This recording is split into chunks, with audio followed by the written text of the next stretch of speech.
Bonjour, c'est Fabien. Dans cette vidéo, je partage avec vous comment utiliser le HTTPS avec WordPress. Alors, dans une précédente vidéo, j'ai transféré mon site de sa version locale vers l'hébergement web. Et désormais, comme on peut le voir ici, j'ai un cadenas indiquant que mon site n'est pas accessible avec une connexion sécurisée. Autrement dit, il n'y a pas le HTTPS. Alors, c'est pas vraiment exact parce que si je souhaite y accéder avec le HTTPS, je peux également y accéder avec ce dernier. Sauf que j'ai des éléments qui ne sont pas en HTTPS. Donc premier problème, j'en ai même deux problèmes. Le premier, c'est que je peux accéder aux deux versions, HTTP et HTTPS, ce qui est très mauvais.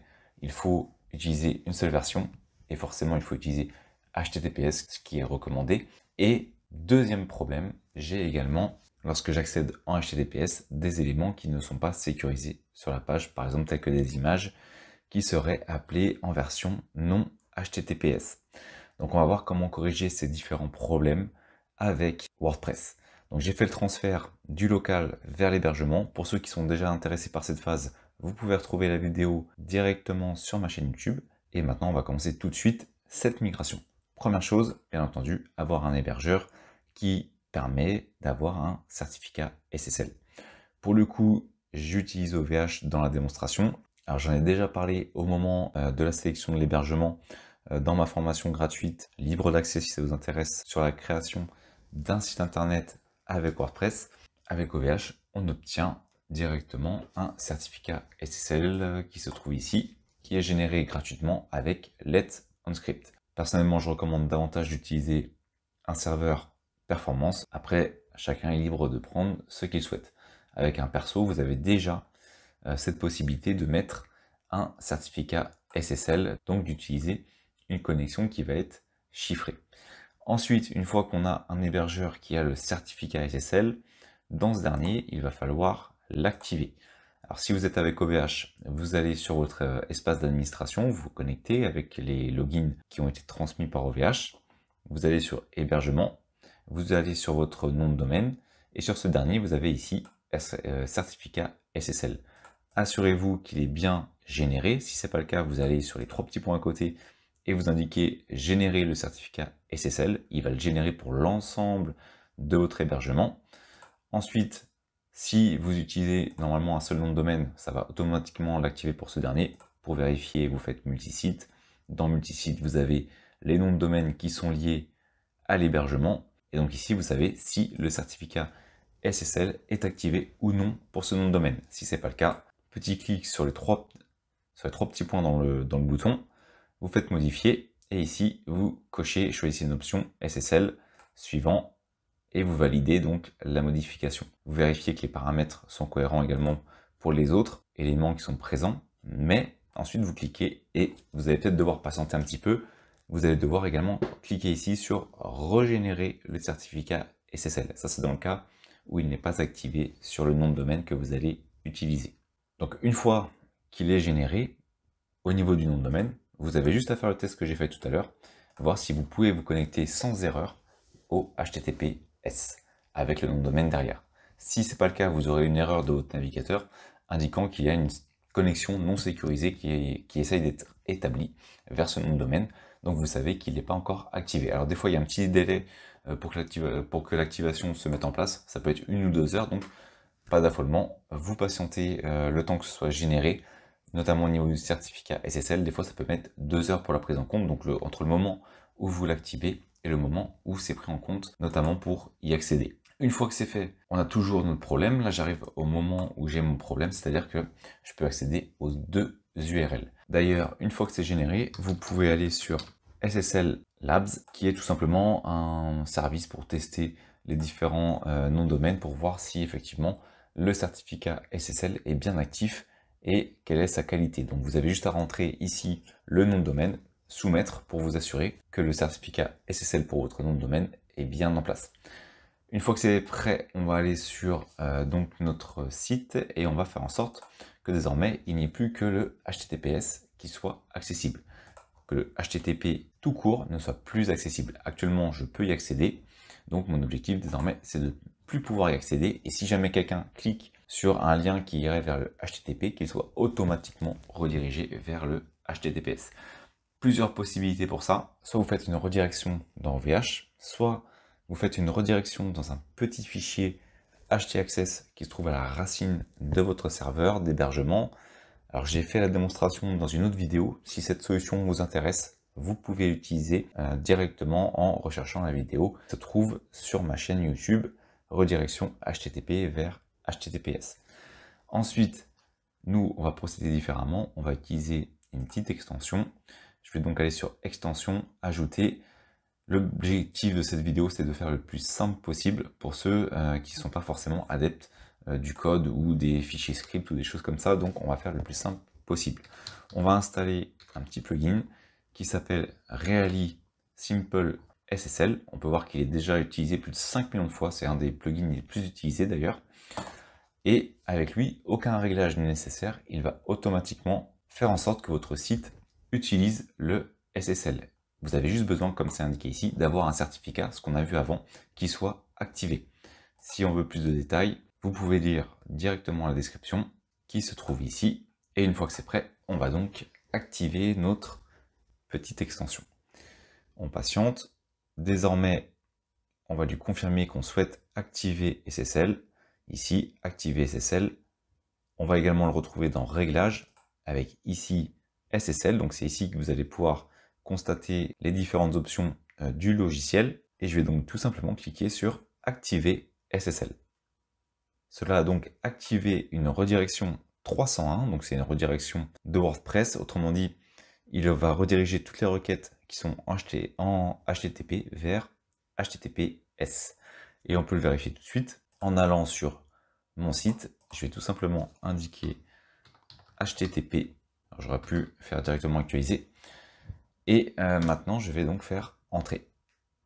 Et comme on peut voir, je suis automatiquement redirigé vers HTTPS. Toutes les requêtes que je vais faire en HTTP, eh bien, elles seront redirigées vers HTTPS. Si je clique sur un article, par exemple, si je souhaite consulter cet article en HTTP, eh bien, je vais automatiquement être redirigé en HTTPS. Donc, l'ensemble de notre contenu va être redirigé. Alors, si vous aviez déjà créé un site qui était en ligne, eh bien, ça va rediriger également l'ensemble de vos URL en HTTPS. Donc, c'est important de faire cette redirection, sinon vos deux URL sont accessibles. Et pour le référencement, c'est considéré, ça peut être considéré comme un contenu dupliqué, ce qui serait plus problématique qu'autre chose. Maintenant, ce qu'on peut faire également, c'est s'assurer qu'on n'a pas trop de redirection. Donc on va utiliser un petit outil en ligne pour ça. Il est sur le site varvi.com. On va tout simplement indiquer exceled.com. Ça permet quoi? Eh bien, ça permet tout simplement de s'assurer que les redirections qu'on vient de mettre en place, eh bien, elles partent pas en boucle, ce qui aurait un impact vraiment très négatif sur le site, puisqu'on aurait des soucis de puissance et ça serait extrêmement long de charger les pages, par exemple, et donc avoir des pages qui se chargent très lentement, c'est problématique. Et encore, ça serait vraiment un problème minime parce qu'on peut arriver jusqu'au point où ça va saturer le site et ça va le mettre hors ligne. Autrement dit, il ne sera plus accessible à cause des redirections qui sont trop importantes. Alors ici, comme on peut le voir, j'ai donc la version avec les 3 W devant, la version sans les 3 W, donc celle qui est vraiment accessible. Et donc, j'ai ici deux redirections, notamment avec les 3 W, c'est-à-dire que si quelqu'un essaye d'accéder au site avec les 3 W en faisant http 3w exceled.com, il va d'abord être redirigé vers la version avec les 3 W et ensuite vers la version sans les 3 W. Donc ça fait deux redirections. L'idéal, c'est que la personne ait qu'une seule redirection, donc du HTTP directement vers la bonne version du HTTPS. Donc vous pouvez mettre en place une redirection de votre site. Alors j'ai également expliqué dans une autre vidéo comment le faire avec le fichier htaccess, c'est pas l'objet de cette vidéo, mais si vous voulez faire une redirection directement de http www.exceled.com vers HTTPS, la version définitive de votre site, et bien c'est également possible directement dans le fichier htaccess. Je vous mettrai les liens directement dans la description. Sinon, sur la version qui m'intéresse, c'est celle sans les W, on voit qu'il n'y a qu'une seule redirection, donc ça c'est bon. L'objectif, c'est qu'il n'y ait qu'une seule redirection pour éviter les boucles notamment. Maintenant, on va retourner dans notre tableau d'administration et ce qu'on va devoir faire, c'est tout simplement rechercher les éléments qui ne sont pas en HTTP dans notre base de données. Alors deux solutions, soit vous allez sur votre hébergeur et vous accédez directement à la base de données pour faire les modifications avec notamment une recherche. Autrement dit, vous le faites directement à travers votre hébergeur. Donc ça peut être un peu rebutant parce qu'il va falloir accéder à la base de données et ensuite aller dedans faire des requêtes en SQL. Alors pour beaucoup, ça peut être un petit peu effrayant. Donc il y a une autre solution, c'est d'utiliser une petite extension qui se trouve dans WordPress. On va retourner dans les extensions et on va faire ajouter. On va utiliser le mot-clé Better Search et il se trouve ici, Better Search remplace. Autrement dit, c'est une extension qui permet de mettre à jour tous les textes qui se trouvent dans votre base de données et également les URL. Et donc, toutes les URL qui vont être en HTTP, on va pouvoir les transformer directement en HTTPS. Donc, j'installe l'extension. Je vais ensuite aller dans Outils. J'ai ici l'extension qui est installée. Et dans mes tables, je vais tout simplement indiquer HTTP exceled.com que je vais je vais remplacer par https exceled.com. Ensuite, je vais sélectionner les tables pour faire le remplacement. Alors, je pourrais toutes les sélectionner. Et ensuite, je vais lancer une recherche pour remplacer. Je lance la recherche, je patiente le temps que le remplacement se fasse. Et toutes les URL qui se trouvent dans la base de données vont, avec le http exceled.com, vont être remplacées par celle-ci. Alors bien entendu, faites une sauvegarde avant de faire cette modification. Faites une sauvegarde directement dans votre hébergeur, avec notamment OVH, c'est assez simple. Vous allez sur base de données et vous faites ici créer une sauvegarde. Donc vous aurez la dernière sauvegarde. Vous en avez également des automatiques qui sont faites, donc vous pourrez dans tous les cas revenir en arrière si jamais cela endommage votre site. Ici on peut voir que ça a remplacé 187 fois ma chaîne de caractères. Donc il y a eu des modifications à travers 23 tables. Une fois qu'on a fait ces remplacements, désormais, on peut continuer. On va devoir s'assurer que les scripts qu'on a mis en place, donc il faut vérifier par exemple si on a un thème, que si on a fait des intégrations dans ce thème, toutes les intégrations sont bien par exemple ici en HTTPS. Si c'est pas le cas, vous allez devoir rechercher où ces derniers sont stockés pour pouvoir justement faire la modification. Pourquoi? Parce que sinon ici vous allez avoir un problème en disant que certains éléments de la page ne sont pas en HTTPS. Pour les détecter, c'est assez simple. Si vous avez une page où c'est le cas, vous faites un clic droit, là je suis avec Mozilla Firefox, un clic droit, code source de la page.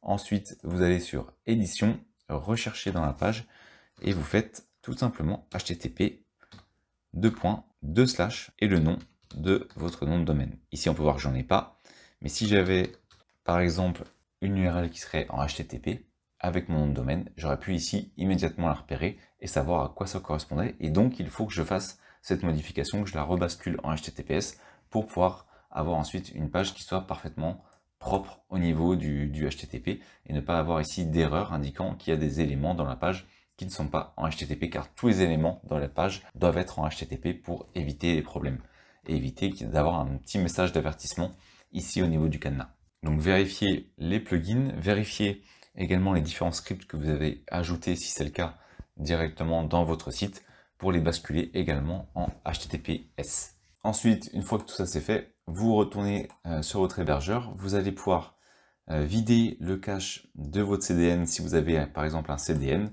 Vous allez pouvoir ainsi régénérer ce cache pour ce dernier. Encore une fois, dans le multisite, si vous avez un CDN, ça sera marqué ici et vous pouvez donc le régénérer pour vider le cache. Si vous avez également un cache sur un plugin de cache sur votre site, pensez à le vider pour avoir les nouvelles URL qui s'affichent avec le HTTPS.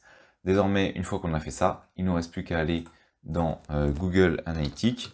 Vous allez devoir donc créer une nouvelle URL pour analyser cette dernière, car HTTP et HTTPS, ce ne sont pas les mêmes choses, ce ne sont pas les mêmes URL, je l'ai déjà dit, donc pensez à créer une nouvelle analyse pour HTTPS, pour la version HTTPS de votre site dans Google Analytics, et également Google Search Console, Bing si vous utilisez Bing. Pour Google Analytics et pour Google Search Console, j'ai créé une vidéo à chaque fois qui montrait comment ajouter son site dans Google Analytics et dans Google Search Console. Si ça vous intéresse, vous retrouverez les vidéos directement sur mon site. Ce seront les 2 derniers paramètres que vous aurez à faire, car si vous laissez en HTTP, eh bien HTTP, il n'y a plus d'URL en HTTP, puisqu'elle est censée avoir été basculée en HTTPS. Donc une fois que vous aurez fait toutes ces étapes, normalement, l'ensemble de votre site devrait être accessible uniquement en HTTP, une fois que vous avez remis en place les différentes redirections et que vous aurez mis à jour le contenu de votre site en HTTPS. Voilà, en tout cas, j'espère que cette petite vidéo vous sera utile pour pouvoir basculer votre site du HTTP vers le HTTPS. Merci d'avoir suivi cette vidéo jusqu'à la fin. Si cette dernière vous a été utile, vous pouvez la partager ou simplement ajouter un pouce bleu. Cela participe à faire découvrir cette vidéo. Vous pouvez également vous abonner à la chaîne et activer les notifications. Je publie régulièrement du contenu. Merci et je vous dis à bientôt pour une nouvelle vidéo.